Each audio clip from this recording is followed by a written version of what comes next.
Muy buenas noches, amados hermanos. Siempre es un placer y también una gran responsabilidad el poder hacer uso del púlpito para compartir la palabra de Dios con mis amados hermanos. Estamos todavía gravitando sobre el texto que abordamos en el aniversario. Y decía en la última intervención que, producto también de que antes de la pandemia había estado tratando el tema de la iglesia, precisamente este texto viene a contribuir para la enseñanza que estaba dando en ese tiempo. Entonces, viene a caer como anillo al dedo. Franklin puso un título bien descriptivo y acertado: el secreto de la santidad, al texto de 1 Timoteo capítulo 3, y vamos a apoyarnos allí, capítulo 3. Vamos a tratar, estamos girando en el torno a los versículos 15 y 16. ¿Por qué es importante saber cómo conducirnos en la iglesia? Una pregunta. ¿Por qué es importante? Pablo nos proporciona en este párrafo que encontramos en el capítulo 3, versos 14, 15 y 16, un resumen donde nos proporciona tres poderosas razones por las cuales nuestro comportamiento como miembros de la Iglesia de Dios no es algo para ser descuidado, reviste una extraordinaria importancia. ¿Por qué preocupa al apóstol Pablo nuestra conducta en la iglesia y no en cualquier otro lugar? ¿Acaso no hay, pregunto, lugares tan importantes, o quizás pensaría alguno, más relevante que una simple reunión de un grupo de creyentes, como lo que estamos aquí, en una iglesia local? A la iglesia a que asistimos, nuestra iglesia local, quizás una, dos o tres veces por semana y durante quizás una hora. Al trabajo, ¿no sería el trabajo quizás más importante que esta reunión? A él vamos unas 5, 6 y hasta a veces 7 veces en la semana y por más de una hora. ¿No es más importante cómo me comporto quizás también en el seno familiar, en el barrio, en el entorno social en el que me muevo? ¿No es también más importante quizás en estos tiempos de redes sociales mi comportamiento en las redes? Pasamos muchas horas conectados en ella, y ¿qué imagen proyectamos allí? ¿No son más importantes todas estas áreas y otras más que quizás pudieran venir a su mente que mi iglesia local, que el comportamiento en mi iglesia local? No hay, hermanos, ningún otro lugar sobre la faz de la tierra que sea más importante que el lugar donde se reúne el Dios creador de todas las cosas con su pueblo.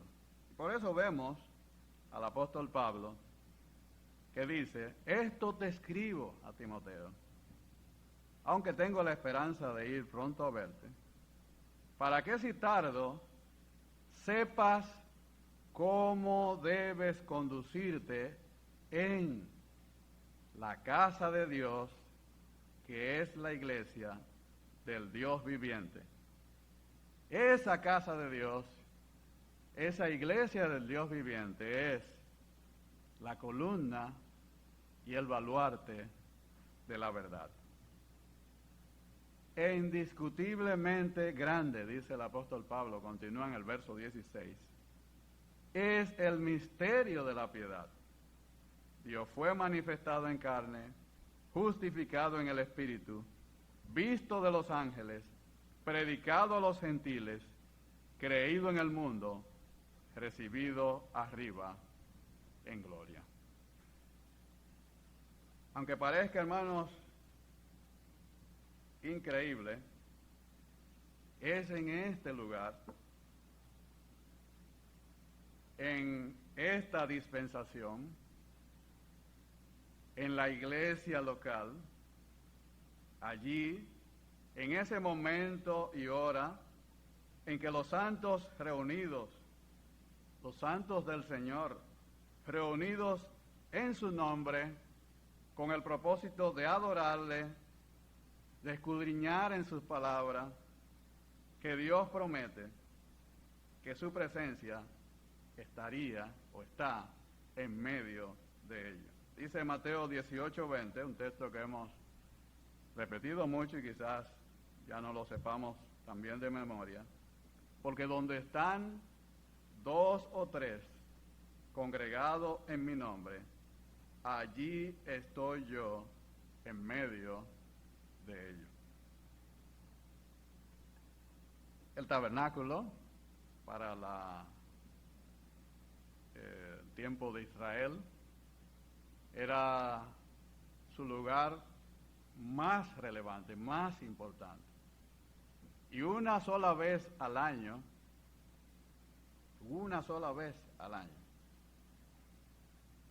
era que el sumo sacerdote podía entrar a ese lugar,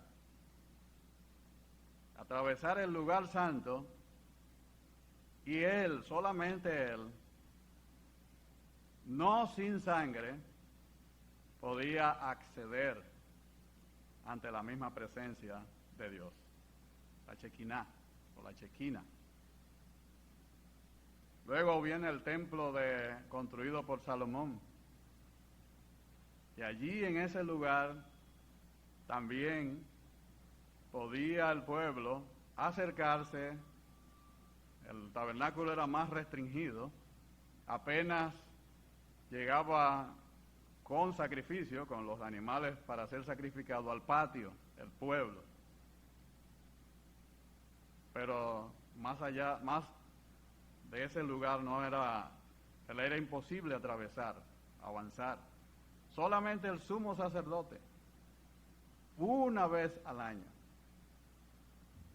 En el templo por igual, estaban los atrios, hasta allí. Mas nosotros, hermanos, tenemos franco acceso, libre acceso, ante la misma presencia de Dios. Ustedes se imaginan al pueblo de Israel añorando una vez al año, y no ellos, sino el sumo sacerdote, esperando, en la expectativa, a ver si él salía, si salía con vida, porque significaba que entonces que Dios continuaba a favor de su pueblo. Mas sin embargo, hermanos, quizás esta libertad que tenemos de acceso ante la misma presencia de Dios, no la estamos apreciando en su justa medida.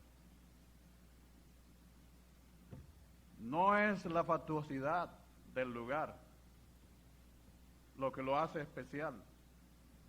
No es la columna, la decoración, las paredes, lo que podamos incluir quizás en este lugar, en este local. No es la decoración y lo fastuoso que me imagino debe ser, nos han caído apenas por fotos de la Basílica de San Pedro. No es eso lo que debe impresionar al creyente o motivar al creyente. Hermanos, es el poder tener acceso ante la presencia de Dios.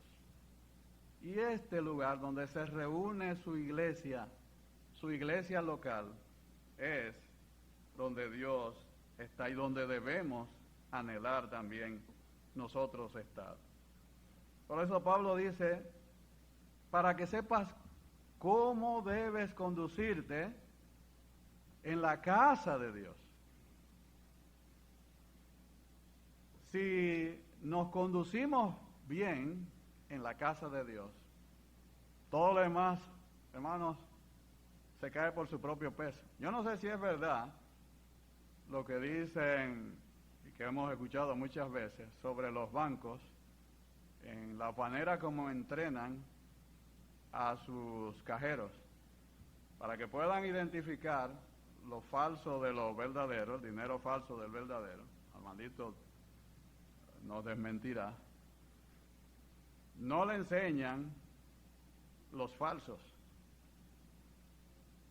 le enseñan el dinero verdadero, o sea, las cualidades y las características que tienen el dinero verdadero, el que es verdadero. Porque fácilmente si se ponen uno lo deduce, ¿no verdad?, a enseñarle todas las características de lo falso, muy fácilmente se pueden confundir y extraviarse. Y el apóstol Pablo apunta a lo más alto, pone el listón bien alto. Donde debemos aprender a conducirnos es en la casa de Dios, no es en el mundo, no es en el trabajo, no es en la familia, por muy importante que sean estos lugares en la sociedad donde me desenvuelvo, es en la casa de Dios, donde tengo que aprender a conducirme conforme al patrón que Dios nos ha dado para que lo hagamos bien. Entonces no tenemos que estar buscando fuera de las instrucciones de la palabra de Dios, de las claras instrucciones de la palabra de Dios, para saber cómo debemos conducirnos en su casa, en la casa de Dios, en la iglesia del Dios viviente. Si aprendemos a conducirnos allí, hermanos, miren, vamos a aprender a conducirnos en cualquier otro lugar, porque no hay lugar más importante que la casa de Dios. La Iglesia Universal del Señor, es decir, el conjunto de todos los creyentes que a través de todas las épocas, desde el Pentecostés hasta el rapto, han sido salvados por la obra de Cristo en la cruz, no tiene, hermanos, una manifestación física actual. Solo después del rapto, o en el rapto, será visible, o sea, cuando estén todos los creyentes, desde los inicios, ¿verdad?, del Pentecostés hasta el rapto, es que podremos estar juntos todos. Pero ahora mismo, hermanos, la manifestación física de la iglesia de nuestro Señor y Salvador Jesucristo es su iglesia local. Es ahora aquí donde usted está, donde estamos reunidos todos y cada uno de los que hemos sido redimidos por la sangre de nuestro Señor y Salvador Jesucristo. Todo verdadero creyente forma parte de ese cuerpo universal de Cristo que es la iglesia. Nos dice 1 Corintios capítulo 12 y versículo 13, porque por un solo espíritu fuimos todos bautizados en un cuerpo, sean judíos o griegos, sean esclavos o libres, y a todos se nos dio a beber de un mismo espíritu. La palabra bautismo significa sumergirse dentro. De la misma manera, nos dice el apóstol, Cristo nos sumerge en su espíritu al momento de creer, para que vengamos a formar parte de su cuerpo, que es la iglesia. Hay un solo espíritu en el que todos fuimos bautizados, y por lo tanto, un solo cuerpo de Cristo, al que cada creyente está unido espiritualmente. También, debido al bautismo en el Espíritu Santo, cada creyente que ha sido unido espiritualmente al cuerpo de Cristo, está también unido a todos los demás creyentes en Cristo. Estamos, es decir, unidos entre sí, a través de esa unión con nuestro amado Salvador. Así lo dice el apóstol Pablo en Romanos 12:5. Así nosotros, siendo muchos, somos un cuerpo en Cristo, y todos miembros los unos de los otros. Ahora bien, nuestro cristianismo, es decir, nuestra conducta cristiana, no puede tener solamente manifestaciones en términos de nuestra relación personal con Cristo. Es importante esto, lo que es nuestra vida devocional, personal, de oración, de lectura personal de la palabra, nuestra relación personal con el Señor.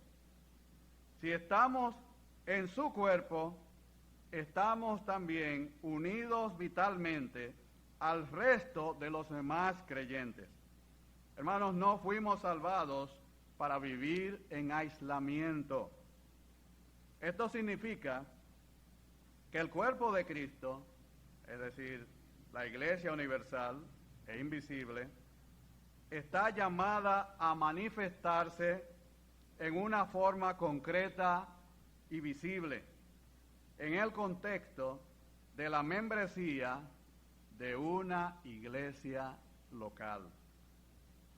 Nadie puede ver, hermanos, el momento en que un creyente es bautizado en el Espíritu, insertado en el cuerpo de Cristo, porque ese bautismo es invisible. Nadie puede ver ese bautismo.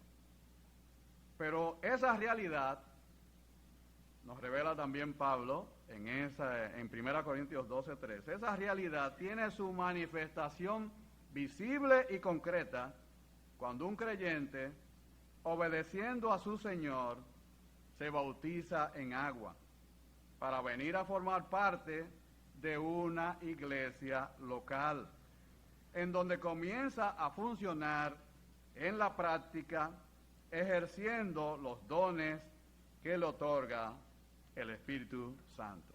Por lo menos un don por lo menos tiene cada creyente. Y ese don o esos dones son, hermanos, para ser puestos en ejercicio en su iglesia local. No es para que usted esté andando, emigrando por aquí, por allá y por acullá.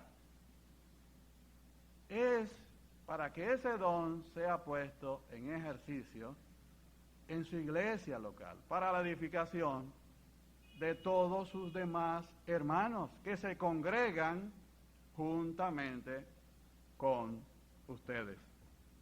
Así es que al hablar de iglesia local, nos referimos a una iglesia, y no al edificio, que se congrega en forma visible y real para adorar al Señor en una localidad específica, cada día programado, especialmente el primer día de la semana, con una membresía específica y sobre todo con un liderazgo puesto por el Señor que le instruye en la sana doctrina, en guardar todas las cosas que el Señor nos ha mandado.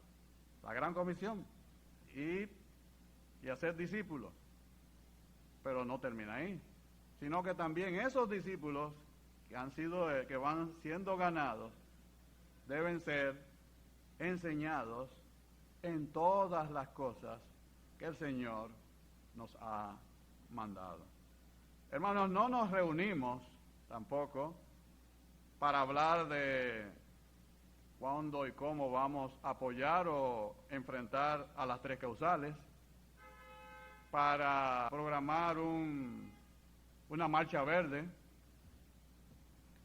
para hablar de coronavirus, aunque hay, ¿no, verdad?, demasiada información en las redes, saturados estábamos, de los movimientos LGTB, IQ, XYZ, porque están metiendo todos los nombres del mundo, de la corrupción, que si Jean Alain, que si Danilo, que no nos reunimos, hermanos, para absolutamente nada de eso, ni para actividades sociales, por muy buenas que sean, para aprender a cocinar, para bordar, para mecánica, electromecánica. Nos reunimos para la alabanza de la gloria de su gracia, con la cual nos hizo acepto en el amado. Efesios capítulo 1 y los siguientes versos. El carácter, en este pasaje, vemos el carácter trinitario de estas oraciones. Efesios, vamos a ir allí. Efesios capítulo 1.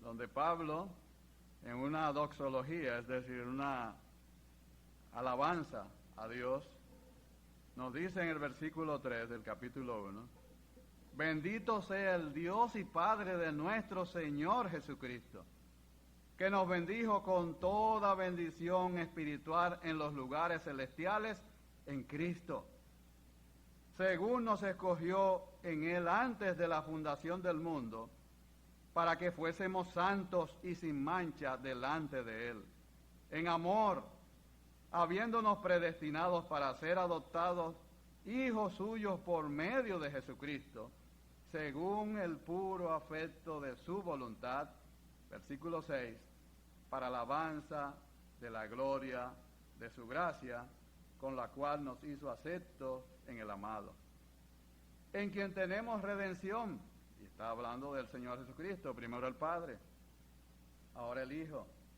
Tenemos redención por su sangre, el perdón de pecados, según las riquezas de su gracia, que hizo sobreabundar para con nosotros en toda sabiduría e inteligencia, dándonos a conocer el misterio de su voluntad, según su beneplácito, el cual se había propuesto en sí mismo de reunir todas las cosas en Cristo, en la dispensación del cumplimiento de los tiempos, así las que están en los cielos como las que están en la tierra.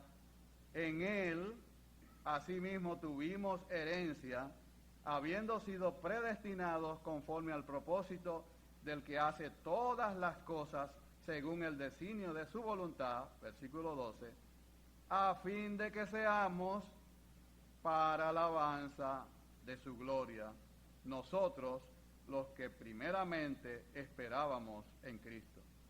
Versículo 13, en Él también nosotros, habiendo oído la palabra de verdad, el evangelio de vuestra salvación, y habiendo creído en él, fuisteis sellados con el Espíritu Santo, la tercera persona, de la promesa, que es las arras de nuestra herencia hasta la redención de la posesión adquirida para alabanza de su gloria.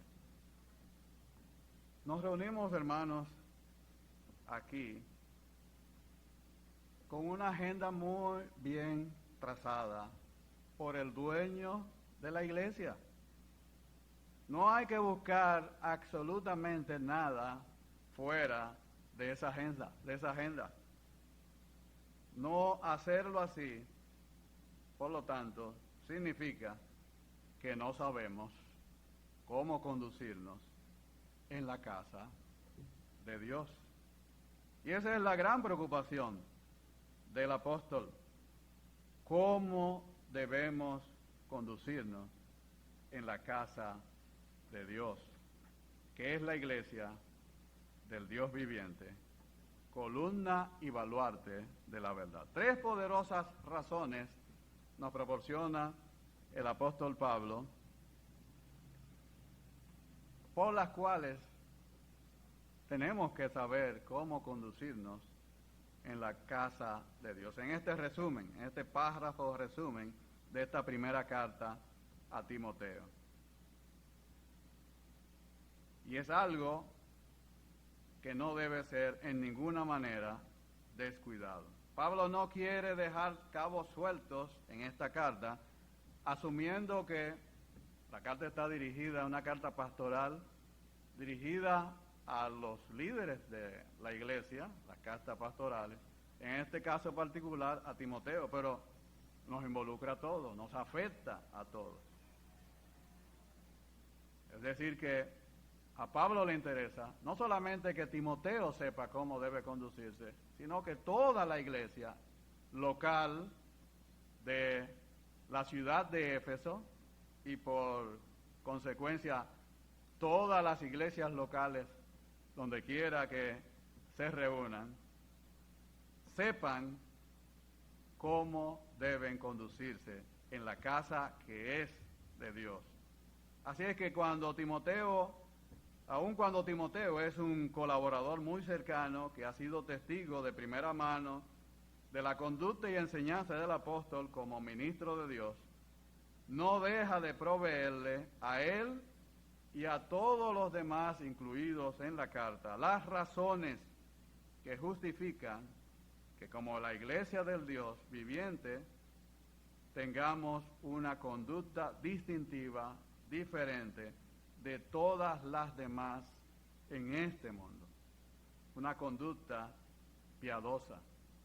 Pablo no admite el desconocimiento de estas cosas, para que sepas. No quiere que Timoteo ni nosotros desconozcamos que nuestro comportamiento tiene razones de peso que obligan a que seamos diferentes de todas las demás cosas o comportamientos que podamos ver en este mundo, tener en este mundo. Que tengamos una manera de conducirnos que distinga o caracterice esencialmente lo que es nuestra naturaleza, nuestro propósito y el corazón de nuestro mensaje. Así es que las razones que presenta Pablo en el texto para justificar esta conducta distintiva de la iglesia de Dios son estas tres. La naturaleza divina de la iglesia, que es la casa de Dios y la iglesia del Dios viviente, la misión divinamente encomendada a ella, es decir, ser columna y baluarte de la verdad, y el extraordinario contenido del mensaje a revelar el indiscutiblemente grande misterio de la piedad que vemos en el verso 16. Hemos visto ya las dos primeras razones, la naturaleza divina de la iglesia, donde Pablo define a la iglesia como la casa de Dios, es decir, una familia sagrada. Sí, es una familia, tiene más o menos la forma de lo que es una familia, pero hemos visto cómo la familia se ha ido degradando.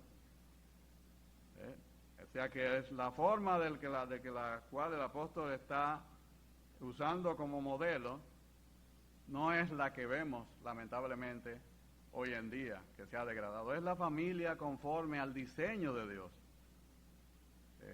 donde todo se sujeta, hay una línea de sujeción, y que no debería haber, sin conflicto alguno. Y es una fraseología muy común para Pablo el usar la casa, el término griego oikos, familia. Cuando le escribe a Gálatas dijimos en aquella oportunidad, según tengamos oportunidad, hagamos bien a todos, especialmente a los que son de la familia de la fe. O sea, Pablo, aunque dice familia, lo enmarca dentro de lo que es el comportamiento de la familia de la fe. En la carta también a los hermanos de la ciudad de Éfeso, el capítulo 2, verso 19, no, ya no sois extraños ni forasteros, sino conciudadanos de los santos y miembros de la familia de Dios. En la mente del apóstol, la casa de Dios abarca a los santos reunidos como una congregación local. No está pensando en creyentes en solitario, sino creyentes en plural, como partes, todos y cada uno de ellos, de una iglesia local. La iglesia donde usted se reúne. Franklin antes mencionaba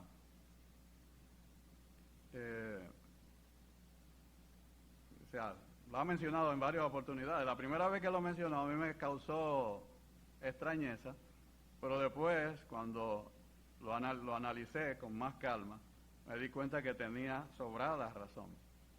La segunda cosa más importante para todo para cualquier ser humano, la segunda cosa, la primera, ¿cuál usted cree que es?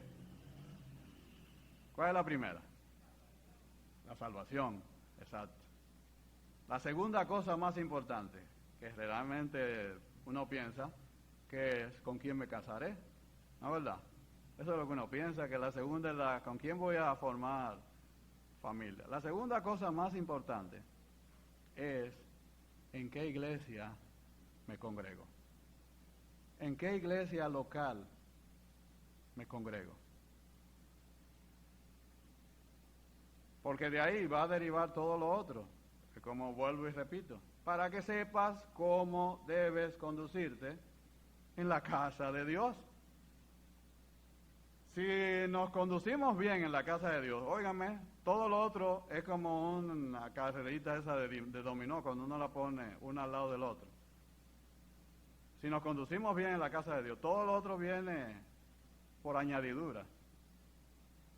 Encontramos a la pareja ahí, en la iglesia, o sea, en una iglesia donde se enseñe la sana doctrina. Por eso es importante, la iglesia donde me congrego, tiene que ser en una iglesia donde se enseñe, sin adulteración ninguna, sin mezcolanza, la sana doctrina, la palabra de Dios. Entonces, si me congrego en una iglesia donde se enseñe la palabra de Dios, todo lo otro va a venir una consecuencia a partir de ahí, y nos va a ir bien. Para que sepas cómo debes conducirte en la casa de Dios, que es la iglesia del Dios viviente. Toda bendición va a provenir de ahí.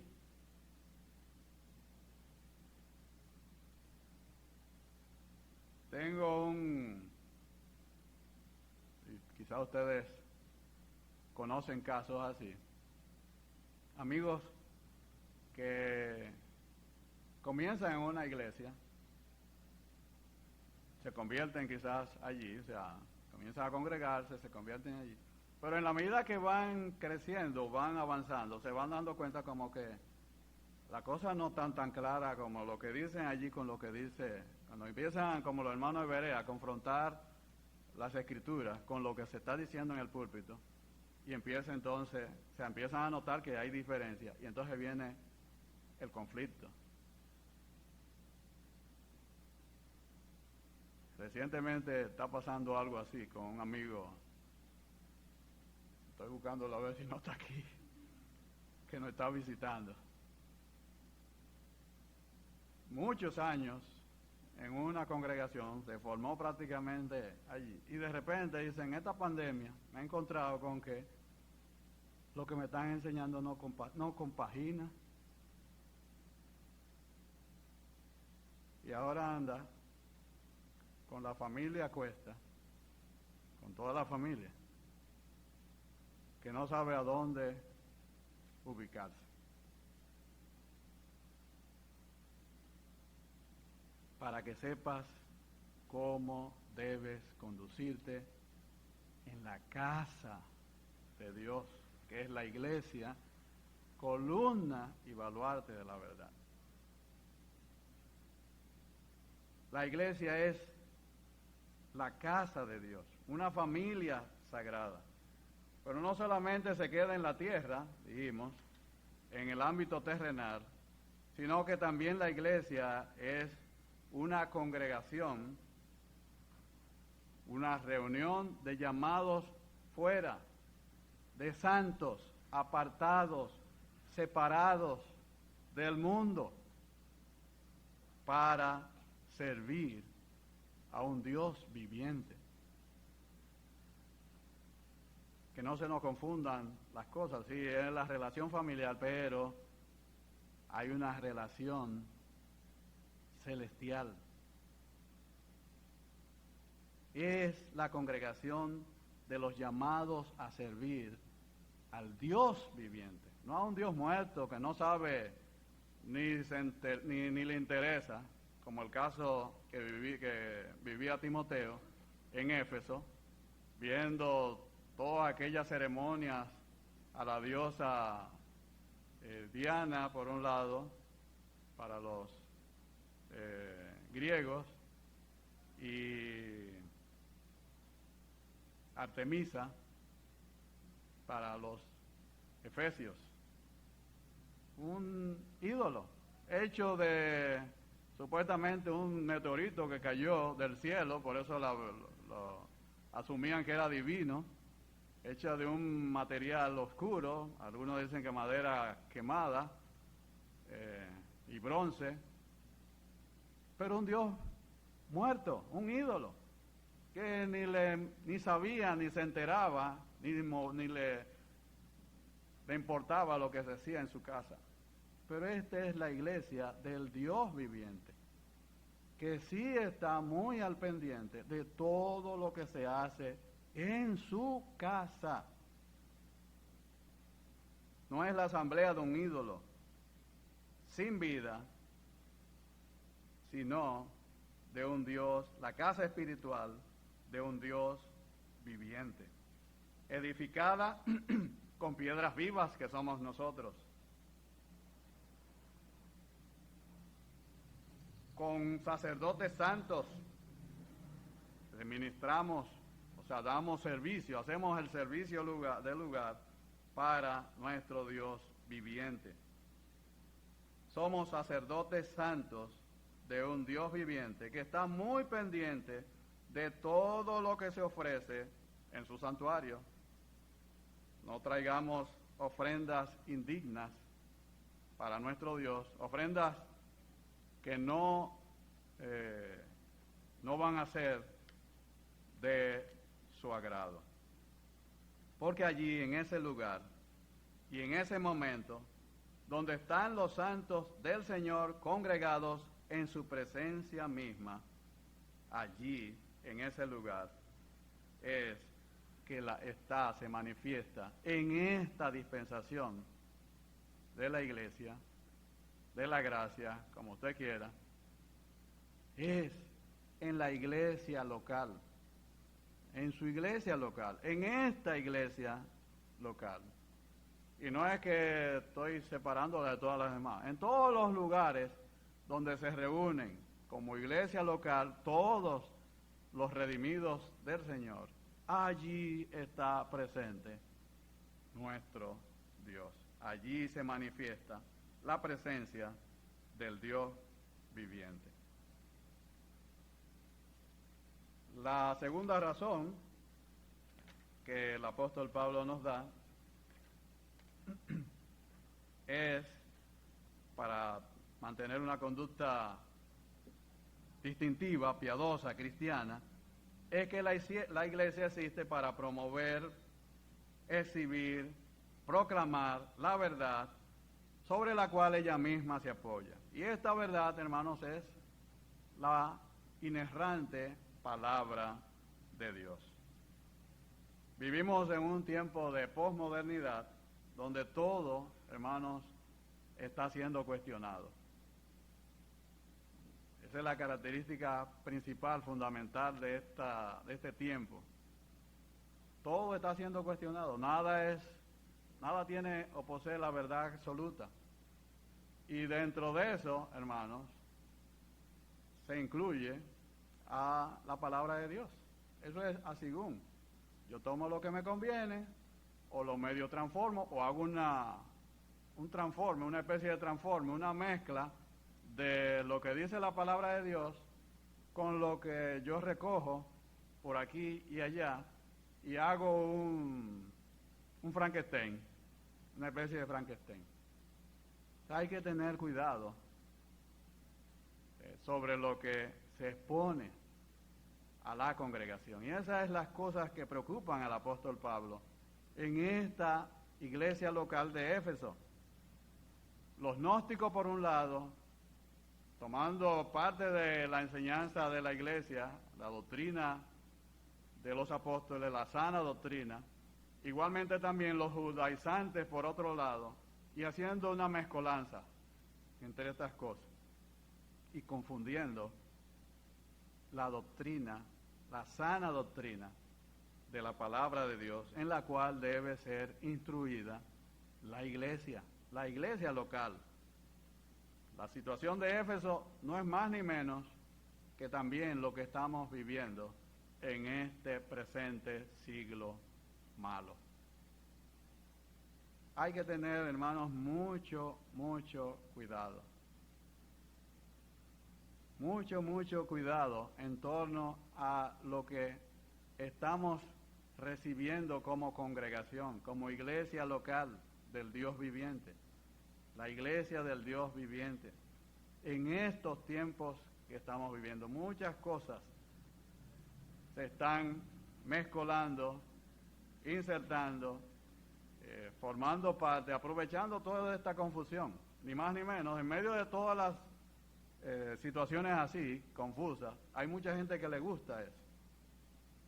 Hay mucha gente que aprovechan, y Satanás a la cabeza, y todos sus discípulos, aprovechan toda esta situación de confusión general para introducir enseñanzas de error. Estamos llamados a exhibir, a proclamar, a promover la verdad, la sana doctrina sobre la cual también la iglesia misma se apoya. Voy a dejarlo hasta aquí. En la próxima oportunidad veremos entonces la tercera razón para esta conducta piadosa que se apoya en el extraordinario mensaje del cual es portavoz la iglesia, el indiscutiblemente grande misterio de la piedad. O sea, ¿cómo es posible que un pecador pueda ahora alcanzar la posición de estar delante de la presencia de Dios y ocupar un lugar de privilegio. Dice el apóstol Pablo en el versículo 3 de Efesios capítulo 1, nos bendijo con toda bendición espiritual en los lugares celestiales en Cristo. ¿Cómo es esto posible? Ese es el indiscutiblemente grande misterio de la piedad. Que el Señor nos bendiga.